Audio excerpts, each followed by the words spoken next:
If you've never lived in a college dorm, let me paint you a very specific picture. Imagine a building full of sleep-deprived students, all running on caffeine, deadlines, and questionable life choices. Now take that environment and give everyone access to exactly 4 working washers and 4 dryers for an entire floor. That's the laundry situation. It's not just laundry, it's survival, it's strategy, it's low-stakes warfare disguised as a chore. And if you don't respect the system, things can get ugly.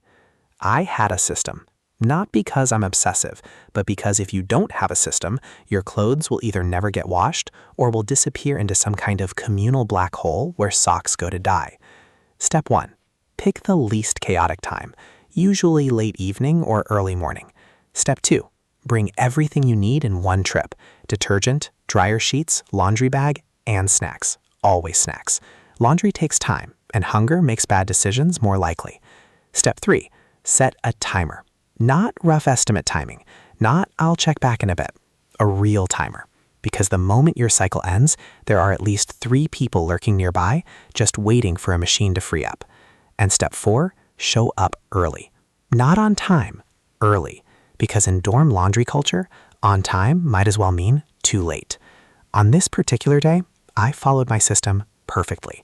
I loaded my clothes into the dryer, paid for the cycle, which by the way was not cheap for a broke college student, and double-checked the timer on my phone. 45 minutes. Plenty of time. I grabbed my bag of snack-sized Doritos, because obviously, and headed back to my room to kill time. Everything was going according to plan. About 40 minutes later, I headed back down. Not rushed, not stressed, just casually responsible. I even remember thinking, wow, look at me being an adult. That thought did not age well. The moment I walked into the laundry room, something felt off. You know that subtle shift in energy when something's not right? Like when a room is just a little too quiet, or when you can tell something's been moved. Yeah, that.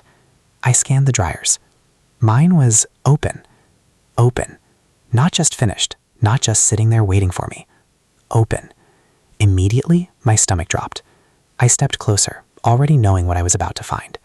My clothes were gone from the dryer. Not missing, just relocated. Dumped. I turned toward the folding tables, and there they were.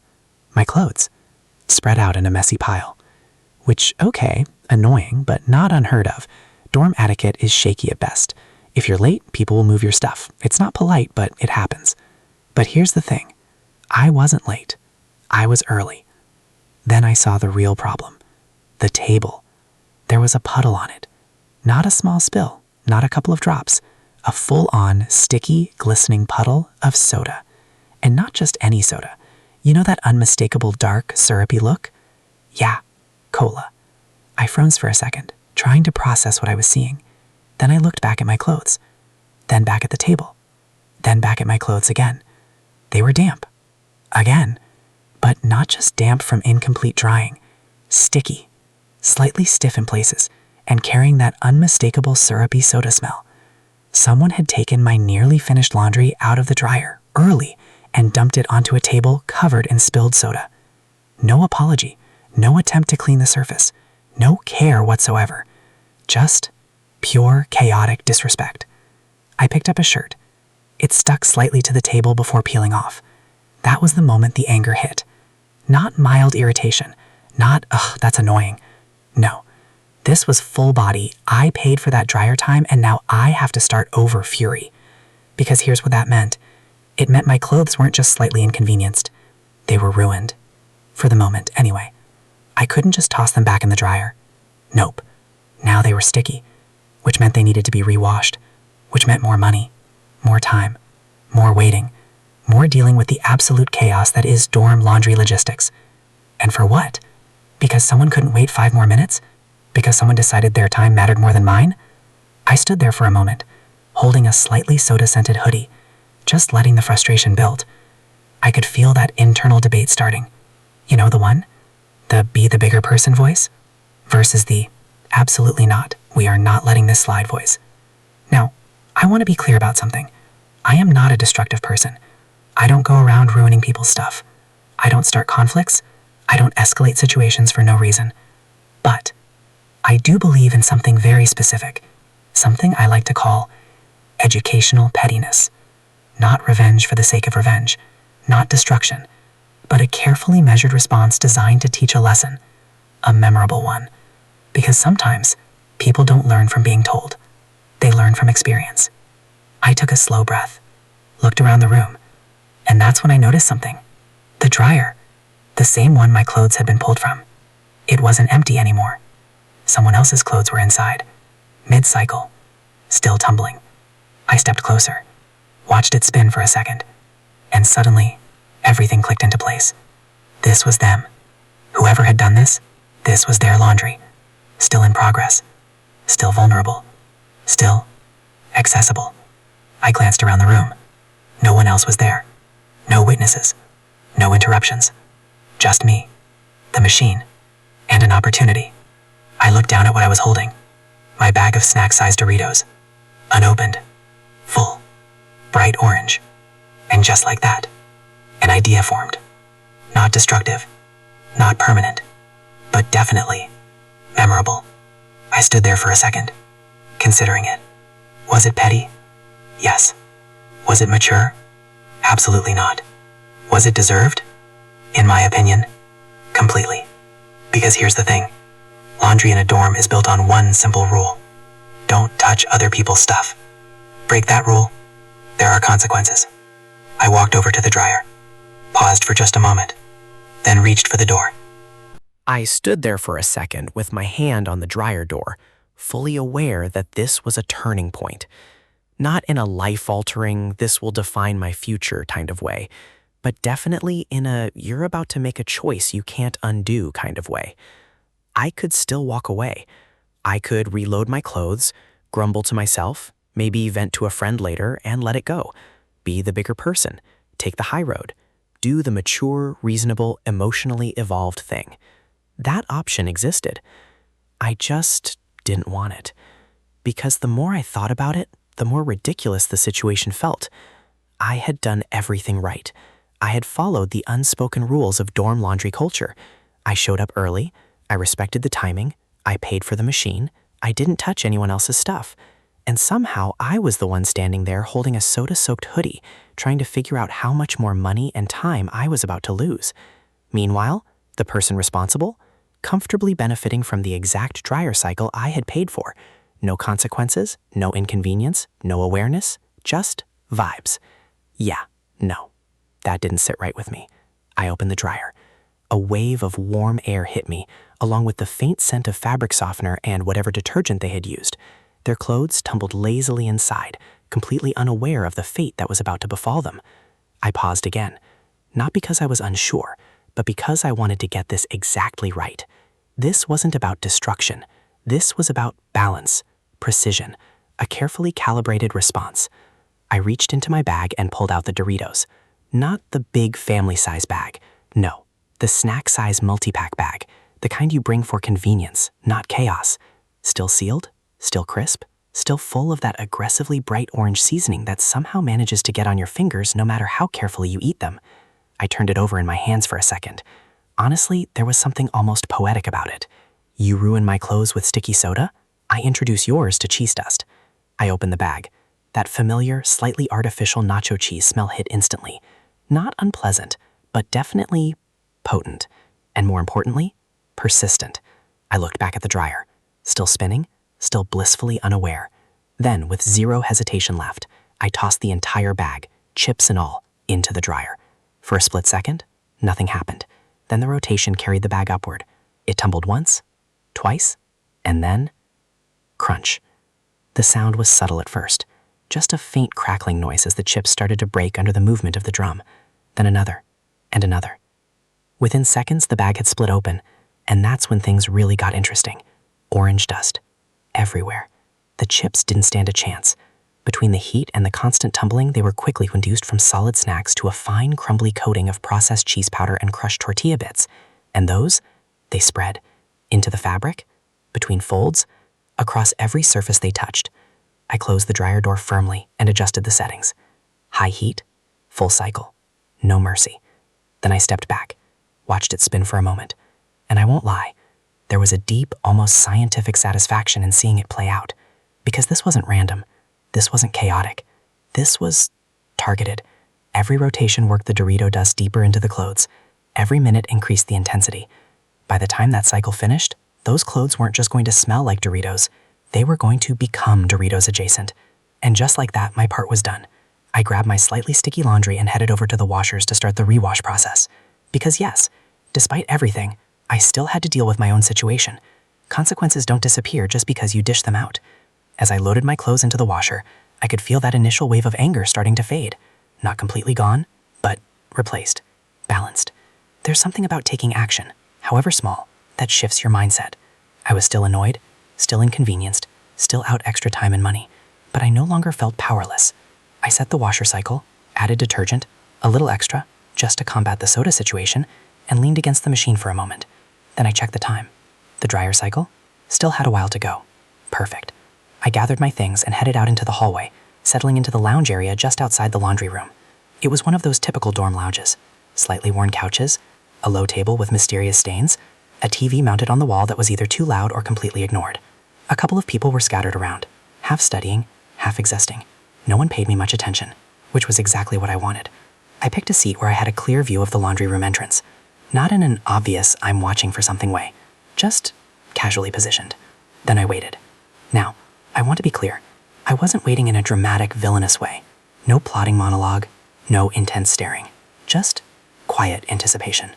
Every now and then I'd glance at my phone, check the time, listen for the faint hum of the machines through the wall.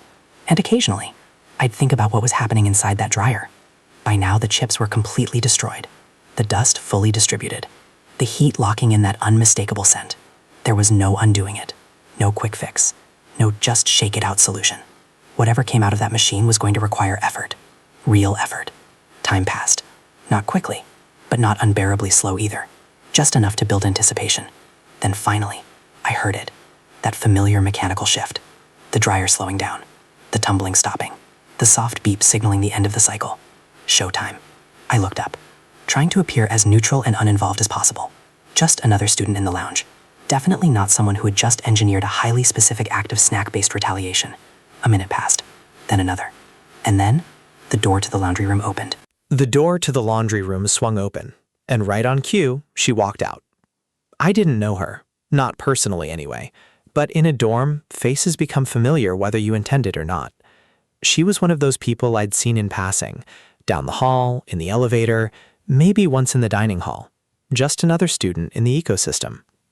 Except now, she had a laundry basket in her arms, and a very specific kind of expression on her face. Confusion, followed immediately by disbelief, and then, rapidly escalating, pure irritation. I kept my posture relaxed, eyes casually drifting in her direction without locking on too obviously. I didn't want to make it weird. I wasn't looking for confrontation. I was observing, scientifically.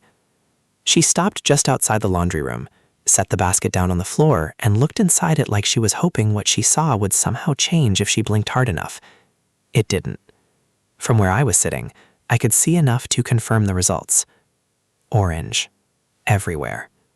Not subtle either. Not a faint dusting. No. This was full commitment. Bright streaks across darker fabrics, a light coating over everything else, little crushed bits clinging stubbornly to seams and folds like they had found their forever home. And the smell? Even from a few feet away, I could practically imagine it. That unmistakable, aggressively artificial nacho cheese scent. Warm, embedded, unapologetic. She picked up a shirt and shook it out. A small cloud of orange crumbs fell to the floor. She froze, stared at it, then looked back into the basket like it had personally betrayed her. "Are you kidding me?" she muttered, not really to anyone in particular. Her voice wasn't loud, but it carried just enough for the room to register. A couple of people glanced up briefly, then went back to whatever they were doing. Dorm culture has an unspoken rule. Observe, but don't involve yourself. She grabbed another item, this time a pair of leggings, and brushed at them with her hand. It didn't help. If anything, it made it worse. The dust smeared slightly, creating faint orange streaks that looked even more intentional. That's when the realization started to settle in for her. You could see it happen in real time. This wasn't random. This wasn't a machine malfunction. This was deliberate. She looked back toward the laundry room, like she might find answers in there. Like maybe someone would step forward and explain. No one did. Because, of course, no one was there. Except me, sitting quietly in the lounge, very much not involved. She let out a frustrated sigh and ran a hand through her hair, clearly trying to decide what to do next. Because here's the thing about laundry disasters. There's no quick fix. You can't just toss everything back in the dryer. You can't just shake it off and move on. No. You have to start over. Wash it again. Spend more money. Wait through another full cycle. Deal with the inconvenience. Sound familiar? She picked up the basket again, this time with a little less confidence, and started heading back into the laundry room. Halfway there, she stopped, looked down at the clothes again, then muttered something under her breath that I couldn't quite make out, but the tone translated perfectly. Annoyed? Frustrated? Inconvenience. Exactly where I had been not too long ago. I won't pretend I felt nothing. I did. A small, quiet sense of satisfaction. Not overwhelming. Not life-changing. But present. Because here's the thing. I didn't destroy her clothes. I didn't ruin them beyond repair. Everything she had could be fixed. Cleaned. Restored. It would just take time, effort, and a little extra money. Which, coincidentally, is exactly what her actions had cost me. She disappeared back into the laundry room, and a few moments later, I heard the familiar sounds of a washer being opened, clothes being loaded, and buttons being pressed a little harder than necessary. I leaned back into the couch and let out a slow breath. The tension I'd been carrying since I walked into that laundry room earlier? Gone. Not because the situation was magically resolved. My clothes were still in the washer, going through their second round. I was still out the extra time, still mildly inconvenienced, but emotionally, balanced. And that mattered more than I expected. After a while, I got up to check on my own laundry. The washer cycle had finished, and thankfully, the soda situation had been handled. No more stickiness, no lingering smell, just clean clothes. The way they should have been in the first place. I transferred them to the dryer, this time keeping a much closer eye on the clock, and set the cycle. As I turned to leave, I caught a glimpse of her again. She was standing by the washers, arms crossed, watching the machine like it had personally offended her. For a brief second, our eyes almost met. Almost. But I looked away first. Not out of guilt, just disinterest. Because the lesson wasn't something that needed to be explained. It had already been delivered. I went back to the lounge, grabbed my bag, now noticeably lighter without the Doritos, and sat down to wait out my final cycle. No more anticipation, no more plotting. Just normal waiting. When my dryer finally finished, I was there early. Of course I was. Some habits only get stronger after an experience like that. I opened the machine and checked my clothes. Warm, dry, clean, untouched. Exactly how it should be. I packed everything up, slung my bag over my shoulder, and headed out of the laundry room for the last time that day. As I walked down the hallway, I couldn't help but reflect on the whole situation. Was it mature? No. Not even a little. Did it solve a larger problem? Also no. The dorm laundry system was still chaotic. People would still be inconsiderate. Machines would still be limited. Did it restore balance to the universe? Definitely not. But in that very specific moment, in that small, oddly personal conflict, yeah, it helped. Because sometimes the lesson isn't about revenge. It's about boundaries. Don't touch other people's stuff. Don't assume your time is more valuable than someone else's. And definitely don't dump someone's clean laundry onto a sticky surface and expect nothing to happen. Actions have consequences. Even small ones. Even in something as mundane as a dorm laundry room. So if there's any takeaway from all of this, it's simple. Respect the laundry. Respect the system. And most importantly, respect other people's time. Because if you don't, you might just find yourself walking around smelling like the snack aisle for the rest of the day.